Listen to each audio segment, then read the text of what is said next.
تو اہل بیت علیہ السلام کا تعارف جو اللہ سبحانہ و تعالیٰ نے کروایا ہے سورہ دہر میں، وہ تو کھانا کھلانے والوں میں کروایا نا، وہ یطعمون الطعام علی حبہ مسکینا و یتیما و اسیرا۔ کیا شان تھی سیدہ فاطمہ سلام اللہ علیہا کے خانوادے کی کہ 5 روٹیاں تھیں اور 18 آیتیں نازل ہوئیں۔ کیا خلوص کا معیار تھا اور کیا معراج تھی کہ هل اتى على الانسان حين من الدهر لم يكن شيئا مذكورا انا خلقنا الانسان من نطفة امشاج نبتليه فجعلناه سميعا بصيرا انا هديناه السبيل اما شاكرا واما كفورا۔ یہاں شروع ہوگا ويطعمون الطعام على حبه مسكينا ويتيما واسيرا انما نطعمكم لوجه الله، ہم تو کھلاتے فقط اللہ کی خوشنودی کے لیے، لا نريد منكم جزاء ولا شکورا، نہ تم سے کوئی جزا چاہتے ہیں نہ شکریہ چاہتے ہیں۔ یہ اعلیٰ ترین وہ معیار ہے اس انفاق کا کہ پورا دن روزہ رکھ کر پھر اپنی ساری روٹیاں دے دینا اور پھر بھوک کے عالم میں رہنا، اور اگلے دن پھر پورا دن روزہ رکھنا اور پھر روٹیاں دے دینا، اور پھر تیسرے دن پھر روزہ رکھنا اور پھر روٹیاں دے دینا، اور تیسرے دن پھر یہ سورہ نازل ہوا ان کی شان میں۔ تو مولا علی مرزا علیہ السلام فرماتے ہیں کہ کھانا کھلانا، ایک تو کھانا کھانا جسم کی غذا ہے اور کھانا کھلانا روح کی غذا ہے، اس لیے فرمایا۔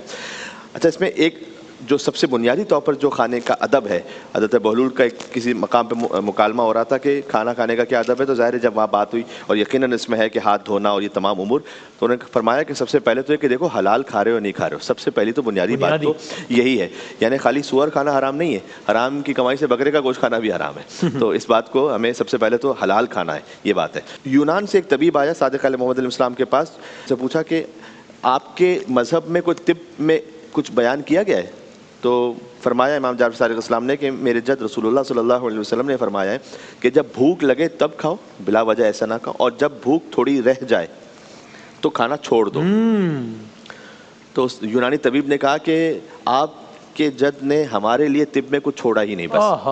پورا طب بیان کامل بات کر دی، اتنی کامل بات، اور واقعی اگر کوئی اس پر عمل کرے نا تو سینکڑوں ہزاروں بیماریوں سے وہ ویسے ہی بچ جاتا ہے کہ جب وہ تھوڑی سی بھوک رہ جائے تو کھانے کو چھوڑ دے۔ تو بس اس بات کا بھی خیال رکھیں اور اہتمام رکھیں، اور اس کے بعد جب کھانا کھلانا، خاص طور پر روزے کے عالم میں کہ جب افطار کروانا ہے تو اس کی تو پھر ایک اور ہی شان ہے کہ جب افطار کروا دیا آپ نے کسی مومن کو تو اللہ سبحانہ و تعالیٰ اس کے روزے میں آپ کو ثواب میں شریک کر لیتا ہے۔